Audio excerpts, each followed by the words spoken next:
Laudetur Jesus Christus.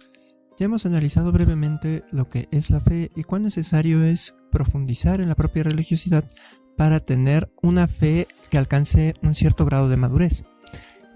Siempre recordando que eso no depende de la edad, sino de una aceptación de la misma, un asumir la fe con fundamento en la razón. Vaya, posee una fe muy infantil aquel que piensa cosas como: cuando era católico tomaba y fumaba, pero ahora que estoy en mi secta, pues ya soy bueno. Eso evidentemente habla de alguien que no entiende la religión, o tiene una religión muy primitiva, o más bien expresa su religión de una manera muy primitiva. No tiene una fe sólida. Únicamente le gusta quizás sentir bonito, pero la fe no está consolidada, es una fe bastante inmadura, conforme a los procesos que hemos ya analizado. Una religión basada en sentimientos y sensacionalismos no sirve de nada. Los ejes fundamentales de la vida religiosa son la razón y la fe, porque la religión se asume como una búsqueda honesta por conocer la verdad. Y parafraseando a San Juan Pablo II, no hay otra vía que la fe y la razón.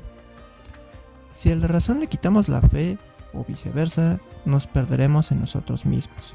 Si, por ejemplo, leemos un poco de la filosofía de la religión de Heidegger, podemos darnos cuenta de una bidimensionalidad a nivel del pensamiento filosófico que crea quizás cierta confusión sobre si la filosofía de la religión forma parte de la filosofía práctica o teórica. Este cuestionamiento no es en nada simple, yendo aún más allá de Heidegger, pero él asume el tema de Dios meramente desde el punto de vista teórico, pero no del todo práctico. Para Kant sería lo inverso, puro práctico, poco teórico, o nada teórico quizá. Esto evidentemente permite el conocimiento de Dios, pero de una manera incompleta. Entonces es a un nivel racional, pero no lleva mucho en realidad. Así considero que se requiere forzosamente explorar el campo de la filosofía, tanto práctica como teórica, en forma adecuada. En el caso de Heidegger, podemos decir que él no tomó realmente en consideración, más que de forma somera y para él evidentemente irrelevante, la dimensión práctica de la filosofía de la religión. Costumbre, prácticamente. Buscaba la respuesta de la religión más bien en la filosofía teórica, pero realmente no profundiza mucho en la cuestión práctica. No va conforme a su manera de pensar, el irse más hacia lo práctico, entonces se enfoca completamente en lo teórico. Podemos entonces decir que es preciso hacer una conjunción tanto de la filosofía práctica como de la teórica para comprender que la filosofía de la religión en realidad abarca ambos elementos, y en lo personal considero que la filosofía de la religión es en muchos sentidos integradora de toda la filosofía en cuanto tal. Aunado a esto, es grave considerar la filosofía de la religión como un mero análisis de la praxis religiosa, sino que debe escrutarse debidamente, no como un menú de religiones, y en eso insisto bastante. No hay que ver la filosofía de la religión como un menú de religiones. No se trata de eso. No es, esta me gusta más, esta está más bonita. No estamos eligiendo qué comer. Estamos eligiendo algo mucho más profundo, que es optar por la verdad. Únicamente es eso. Porque ese es el objeto de la filosofía. Ese es el objeto que tenemos como seres humanos: encontrar y conocer, asumir y vincularnos con la verdad. El anhelo honesto por conocer la verdad trae consigo un don que se manifiesta en lo teórico y en lo práctico. A ese don le llamamos fe. Bajo este aspecto de conocer la verdad, por ejemplo, percibimos a una Edith Stein, Santa Teresa Benedicta de la Cruz, que fue más allá de un optar por tal o cual religión. Eso no es ser religioso. No se trata de elegir un color de calcetines. Por favor, no es eso. Ella llega a afirmar que el que anda tras la verdad vive preferentemente en ese centro interior donde tiene lugar la actividad del entendimiento. Si en serio trata de buscar la verdad y no de acumular meros conocimientos, tal vez se halle más cerca de Dios de lo que él mismo se imagina, pues Dios es la verdad. Esta afirmación de Edith Stein nos deja un poquito más en claro que la religión va unida a la verdad, no a un club, no a un elegir un color de ropa, no a elegir tal o cual prenda, sino la verdad. Esa es la guía, esa es la clave en la religión. El concepto de Dios se ha de abordar desde la filosofía teórica y práctica, porque si no, se cae en lo que el mismo Heidegger critica, que es lo no pensado. Y si nos abocamos a un saber teórico, olvidaremos lo práctico, o viceversa, por lo que se está fragmentando el concepto de Dios a solo un saber meramente teórico. Y como diría San Agustín, toda fracción de logos se absolutiza oponiéndose así al logos verdadero. Habrá en muchos aspectos de la vida elementos de verdad, por supuesto. Al fin de cuentas, por eso la verdad es un trascendental. Sin embargo, si absolutizamos una parte, la fraccionamos y la absolutizamos en una parte, entonces nos estamos oponiendo a lo verdadero. Un ejemplo: si yo digo que una persona es un brazo, entonces, pues sí, el brazo existe, el brazo es verdadero, pero la persona no es solo el brazo. Si yo digo solo es el brazo, entonces estoy yendo en contra de la persona. No puedo absolutizar una fracción de la verdad. Ahora, retomando el tema, cuando la fe es sólida y fundada en la razón, es prácticamente imposible que esta fe se vea atacada. Al ser personal, las ofensas contra la fe solo pueden ser una clase de autoofensas, algo así como un atacarse a sí mismos. Así, a diferencia de los atentados contra la religión, que son no es propiamente de una acción ajena a nosotros, los atentados u ofensas contra la fe son contra sí mismos. Son graves precisamente porque no dependen de nadie más que de nosotros mismos, y es asumir una vida en falsedad por rechazo mismo a la verdad. Así, entre más se asume o se presume de asumir la fe, estas ofensas pueden ser cada vez más graves. Por ejemplo, si un seminarista cae en estas ofensas, es menos grave a que si un obispo lo hace. Al igual que si un soltero es menos grave su ofensa que si se trata de una persona casada. Por eso en la confesión, cuando vamos con un sacerdote que no nos conoce, es necesario manifestar nuestro estado de vida. Soy soltero, soy casado, soy obispo, soy el papa, soy seminarista, precisamente porque tiene mayor gravedad o tiene mayor implicación una acción según nuestro estado de vida. El nivel de compromiso debe ser correspondiente a la madurez en la fe que se tenga. Por eso, a los candidatos al episcopado, los que van a ser obispos, se les pide, incluso por derecho canónico, un nivel de estudios a nivel intelectual, obviamente, pero también la probidad de vida. a un nivel más propiamente religioso, que destacan en la caridad, y se les pregunta. ¿Por qué se les pregunta? Precisamente porque ellos deben de ser conscientes de la madurez en la fe que tienen para poder asumir un nuevo nivel de compromiso. Y eso es un gesto también de humildad. Reconocer qué tan maduro se puede ser en la fe para asumir un cierto grado de compromiso. Una persona inmadura en la fe no puede decir, sí, quiero ser obispo, por más que parece que destaca la caridad, por más estudios intelectuales. Pero si él es consciente de que su fe es flaca, su fe no es madura, lo mejor es que no. Igual en un proceso quizá de noviazgo,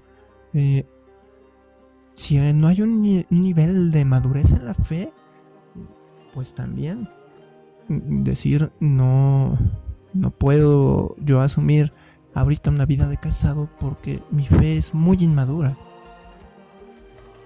Y eso es humildad, eso es bueno.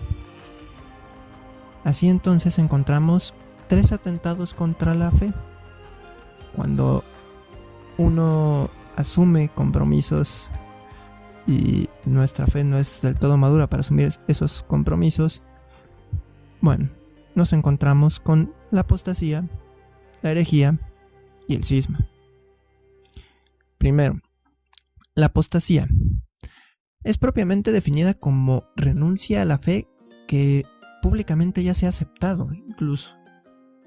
Es decir, si alguien ha llegado a afirmar que ha encontrado la verdad en la fe cristiana y la rechaza posteriormente, cae en apostasía. Esto se da porque evidentemente no se ha aceptado la fe en forma honesta, no se ha llegado a una madurez. La apostasía no equivale a un equivocarse, sino a una vida de fe falsa desde un principio. O quizá no desde un principio, pero que pudo haber empezado bien y en un momento ya no iba recto. Cuando se abraza la fe y se proclama una adhesión a la divinidad, debe ser en forma honesta. La clave para una vida religiosa es la honestidad, porque si hay deshonestidad, fácilmente se puede caer en el rechazo de la fe. Un caso muy concreto es, por ejemplo, el de los famosos predicadores católicos, con los que he tenido ahí ciertos conflictos. Incluso ellos se autonombran así, predicadores católicos. La gran mayoría lucran con la fe cristiana, aprenden mucha teología, son elocuentes, eso no está en tela de juicio, pero difícilmente podemos decir que creen en Dios. Se presentan como grandes creyentes, pero en realidad solo usan la fe para sacarle dinero a las demás personas, para hacerse lucir. Ellos en su deshonestidad pues están muy propensos a caer en apostasía abiertamente.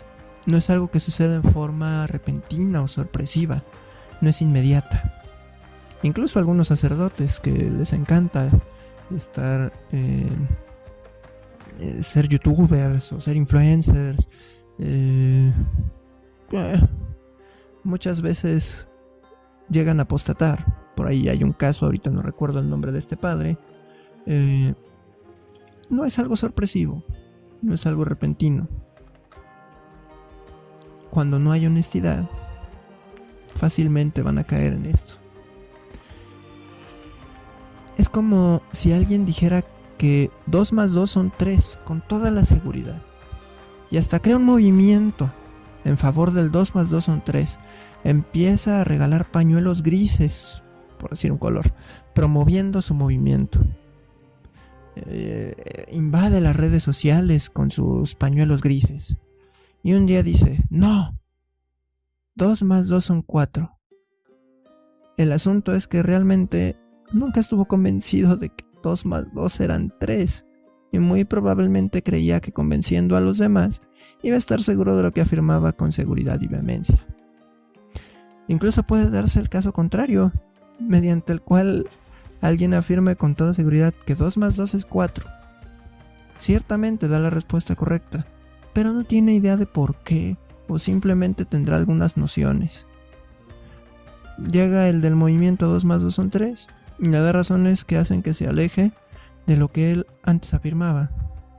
Así hay varios que se proclaman católicos, e incluso podrían llegar a ser obispos, y realmente no creer en Dios, solo tener nociones, o incluso hasta doctorados en teología, pero nada más. Puede ser razón sin fe. Incluso puede ser un católico que cree solo en sí mismo, como hoy en día se da. Eso no es el catolicismo. Creer en sí mismo se aleja bastante de lo que es la fe católica. En estos casos no es de sorprender que acaben rechazando la fe, porque en el fondo nunca la quisieron aceptar o asumir. Nada más fue de dientes para afuera, como dicen, pero no se asume esa fe. Por su parte, la herejía es la negación pertinaz. Esta cita es el Código de Derecho Canónico. La negación pertinaz, después de haber asumido la fe, en el caso de la fe católica, una vez bautizados, de una verdad que ha de creerse con fe divina y católica. En esta ofensa contra la fe, algunos se confunden. Quien afirma herejías no es el que una vez niega una verdad asumida por la fe, sino quien reiteradamente lo hace. Por ejemplo, si un día alguien dice, es que yo creo que Jesús era solo Dios, pero no era hombre, entonces está haciendo una afirmación contraria a un dogma de fe. Esta persona hipotética después aprende a que Jesús es verdadero Dios y verdadero hombre. Si tras reconocer el dogma sigue insistiendo en que no es así, entonces sí hay una herejía. Es muy distinto ser ignorante que ser hereje. Mientras que el ignorante, cuando es ignorancia no culpable, cuando uno pues no es que lo haya querido así, sino pues simplemente es por factores externos, en realidad por eso es ignorancia no culpable, no hay culpa. Y en cambio el hereje sí tiene culpa, porque además lo hace con intención. Esa es la diferencia. Por eso es, ¡ay, hereje! No cualquiera es un hereje. Un hereje es quien reiteradamente, a pesar de conocer, lo sigue rechazando. Como si dijera, la pluma con la que estoy escribiendo es negra, pero en realidad la tinta es azul. Y me dicen, no, es que esa no es negra, es que es azul. Pues es que yo digo que es negra. Entonces, a ver, pero si ya pintaste, ya te dije, es azul, ¿por qué sigues diciendo que es negra? Es negra. Eso sería una herejía, por ejemplo. Bueno, obviamente en un nivel muy burdo, quizá, para comprender lo que es una herejía. En el caso del cisma, pensemos en nuestra figura alegórica inicial, de la que hemos estado hablando durante toda esta serie de episodios. Vamos buscando un camino a la verdad. Ya quedamos que tenemos que salir de nosotros mismos, algo así como salir a la calle, comenzar a caminar, evitar los callejones sin salida y seguir la voz de la fe y de la razón como si fueran nuestro GPS. En ese camino nos encontramos con otros que van en esa misma dirección y un líder nos encabeza. No un líder que jamás se equivoca, sino que tiene la cualidad de marcar la dirección como un punto de referencia. Ahora, el cisma es un rechazo a los referentes que hemos identificado como tales. En la fe católica, estos referentes son el Papa y los obispos, que están a él sometidos, a la autoridad del Papa. Al momento en el que un católico los rechaza y se forma sus propios referentes, entonces comienza a desviarse no solo a sí mismo, sino a muchos otros consigo. Esto habla de una aparente sujeción previa a las autoridades, pero no sincera. Y como he dicho, la religión es la búsqueda honesta por conocer la verdad. El cisma es en esencia deshonestidad, consigo mismo y con la propia fe, con la verdad. Se habla de que previamente hubo una sujeción acrítica y una aparente adhesión a esos referentes, pero en realidad nunca creyeron en ellos. Llega otro referente que los distrae y fácilmente se los lleva al despeñadero. Hay que tener claro que con estas ofensas contra la fe, una cosa lleva a la otra, y las tres se interrelacionan. Por ejemplo, quien sigue un camino sin estar convencido de que quiere encontrar la verdad y afirma como verdad algo de lo que no está convencido, fácilmente puede rechazar a sus referentes, incluso hasta atacarlos. Esta sería una combinación entre apostasía y cisma. El cisma tiene de fondo negar verdades de fe. No solo se rechaza la autoridad por la autoridad misma, sino también por el rechazo a un camino que se asumía como verdad, y además en forma pertinaz.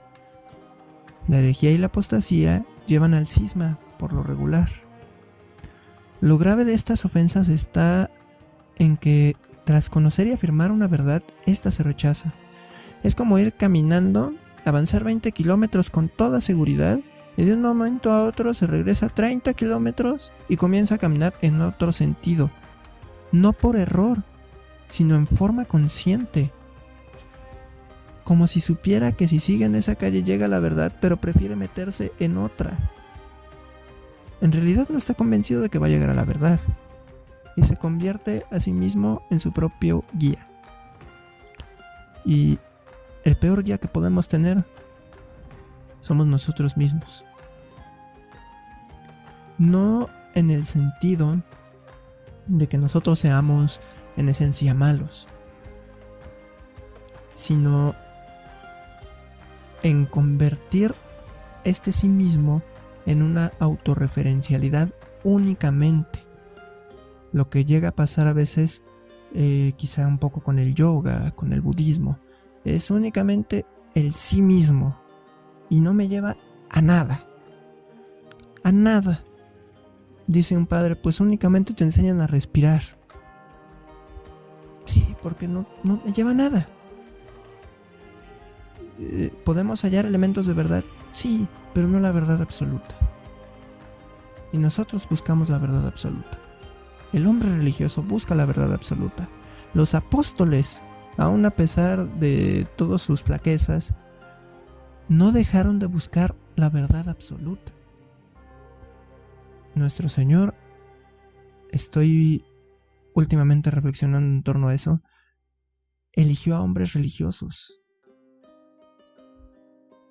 Y no por ello infalibles, que no se podían equivocar, pues. Sino que eran realmente hombres religiosos. Por eso los eligió. Aunque al fin de cuentas acaba siendo todo un misterio. Esto puede ser debatible, pero vaya, yo empiezo a notar algo así, que hubo religiosidad, y cuando hay religiosidad siempre Dios sale al encuentro. Pero esa es una hipótesis y pues bueno, al fin de cuentas siempre se asume de ¿por qué? Porque él quiso, punto. En fin, retomando, en esta autorreferencialidad es donde cabe precisamente el modernismo, que no es otra cosa más que el ensimismamiento que desorienta de la verdad, aquel que se queda dando vueltas sobre sí mismo, utilizando esta figura alegórica, no que no emprende el camino, sino que se queda dando vueltas sobre sí.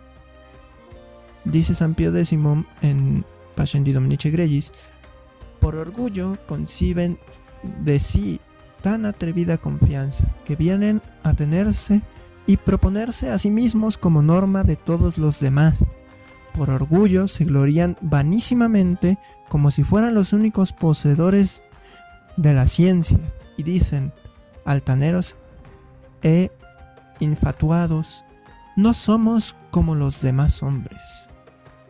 Y para no ser comparados con los demás, abrazan y sueñan todo género de novedades, por muy absurdas que sean.